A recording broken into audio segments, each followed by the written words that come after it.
it's like, all right, he can pick up any character in like a week or so. But most of us aren't them. So most of us, it's like, it's going to take you a good bit.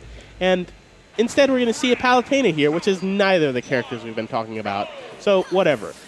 But I figure the Palutena is coming out due to the fact that Palu has a really good matchup versus Game & Watch. That's true, and I guess the talk of the town right now is how annoying Game & Watch is. But regardless of how many silly options he might have, I mean, you got to learn to respect it, or shut up. No, for sure. I mean, here's the thing. I feel like Game & Watch is particularly like an anti-neutral character, which is he confuses a lot of people due to the fact that he does a lot of things backwards. Yes. It's like his tilts are unsafe, but his smashes are super safe. It's like a lot of the things you think you can punish on shield, you can't. Like that up smash there, just throws it out. It could have done tons of damage, but... Ooh. Going super far off stage with that explosive flame. Respect it. And Barkerfrog's got himself a pretty solid lead here, but I don't know. I feel like Palu does have a lot of good edgeguard options for most characters, but Game & Watch kind of historically one of those characters that's damn near impossible to edgeguard. Yep. Though, again, sort of one of the benefits that Palu has is that while Game & Watch is hard to edgeguard, it's like he is easy to two-frame. And Palu has no lack of two-frame options. Ooh. Dingus Show almost getting that down smash. And I love the pressure that Dingus Show is using with his the bomb forward air into usually like landing there or back air. It's not really getting too much right now, but it's kind of making Barking Frog have to play a little bit more slowly. You know, Dingus is kind of controlling the pace of the match with that pressure. But now the matter is, how is he going to kill? I can see a down tilt by the ledge, but otherwise it's going to... Whew! Hold on. All right. Dash attack going to end that stock pretty solidly. See how Dingus is going to be able to finish this off. Currently going to try and create a bit of corner pressure here. Throw out some fairs, keep Palutena in the corner. But Barking Frog is going to come through with a dash attack. All right. See, yeah, it's like right there. He tried to set up that same pressure situation, but Barking Frog, he's doing a good job at respecting it and knowing not to be too frantic to try and escape it. Because usually those are the options where it's like, I'm going to pressure you, I'm going to pressure you. Oh, you're running away? Now I'm going to hit you with that thing that's going to kill, or that opener. Yep. But Barking Frog really isn't letting him have it. Dingus is getting these stray hits where he can, but none of them are the important hits. Right. But I mean, the fortunate part is as long as Dingus stays patient, it's not like he's been taking too much damage or like almost any damage. He's still sitting here at 10%. He can honestly sit here up until the point where, like, I don't know, nair kills. Well, up throw kills. Ooh. Or just nair into a forward tilt. We call that the nair chair. Do we? Who's Nair we? chair. I think his show has called it that, so him and I.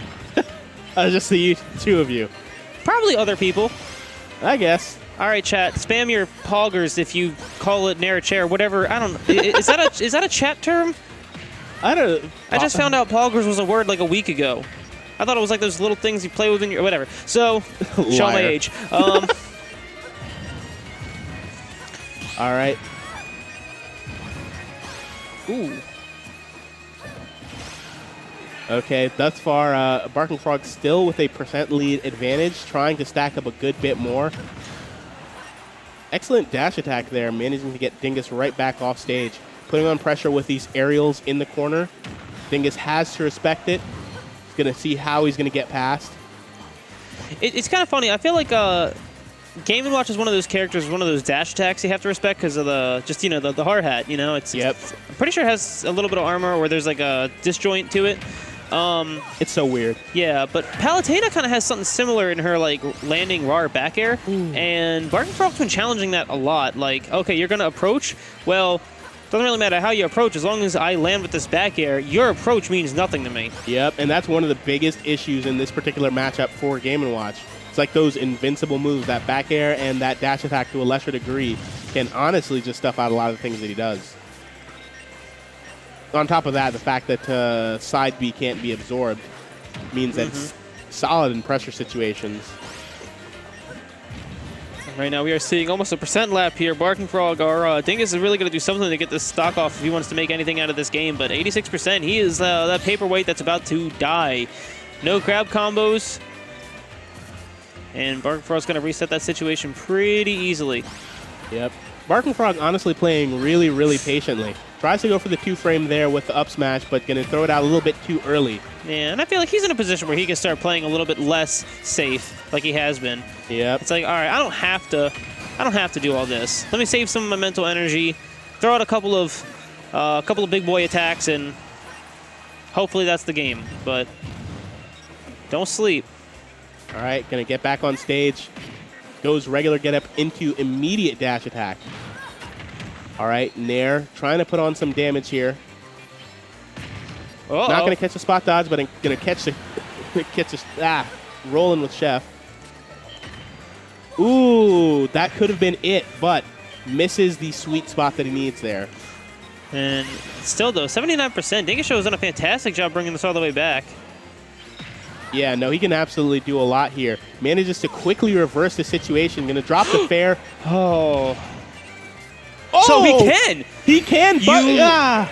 You lied to me, RK. You lied to me. Okay. You lied to the people. He can't absorb it when he's right... Canceled! When he's inside of it. Canceled! When he's inside of it. It seems like, clearly here, he can get a full bucket You just from the lied side. on commentary. Karma, he lied on commentary about Dingus. He lied on commentary about Dingus. Cancel him. Just write the tweet longer. Make it about whatever you want. It's fine. I'll back it. Thank you. It's RK. Right now, yeah. Oh, I guess I'm canceled now. Well, in at least like 5 minutes. But you know It was what? great knowing you guys. Now I'm going to the Great Me On. You're a private account. Yep. But no, I didn't know it did that either. I would have assumed you couldn't absorb it, but lo and behold. I guess it's just if you're on the side. So, I mean, it's interesting. And that's just good knowledge from Dingus. Mm-hmm. But Dingus has always been one of those people who has, like, near perfect knowledge of his character. Like, he really puts in the work, like, ever since even Smash 4, and it really shows. Oh, that's like the both of you, you know?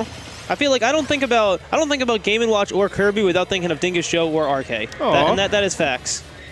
And of course Japhid. Shout out to Japhid. But we're not talking about Japhid now. We're talking about Dingus and Barking Frog. Town and City, though, interesting pick. Because I feel like this would be a kind of a good stage for Palu. Yeah, honestly, though, I also just feel like there are probably not too many bad stages for Palu. That's a good point. But, well, there was Unova, but we got rid of it. Right. Ooh. I like that recovery from Dingus. You know, knowing that he can make it back from pretty much anywhere in the blast zone.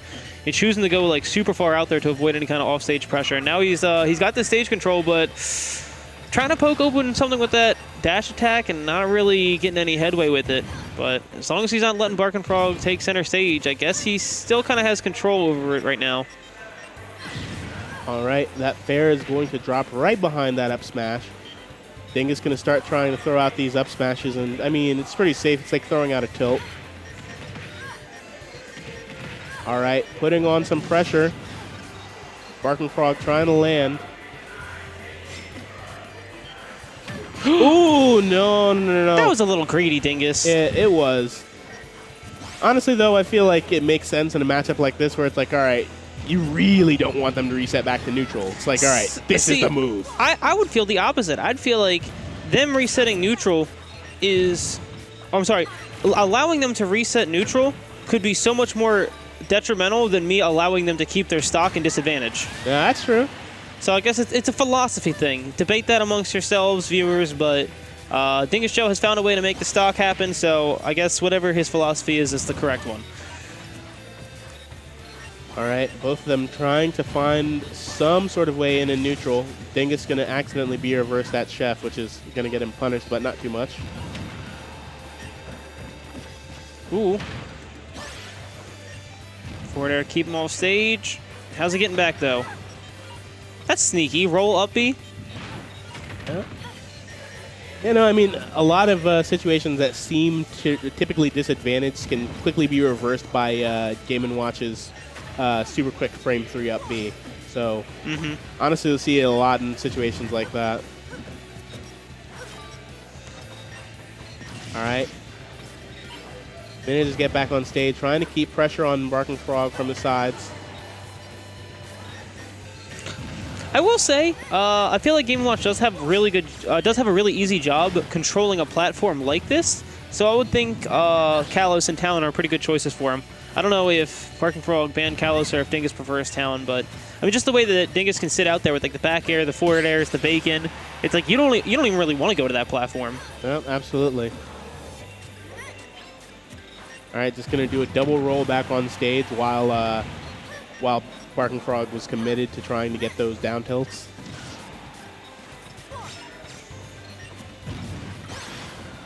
All right, both of them trying very hard to get something. That's going to be the stock there. One thing to note is that these games are particularly long, and that's not necessarily because they're trying to be particularly campy or anything like that, but mainly because Barking Frog's going to try and keep Dingus out by using Palu's most powerful moves, which means putting out those aerials to block him from doing anything. And similarly, Dingus needs to be careful, otherwise he's just going to throw away his stock for no reason.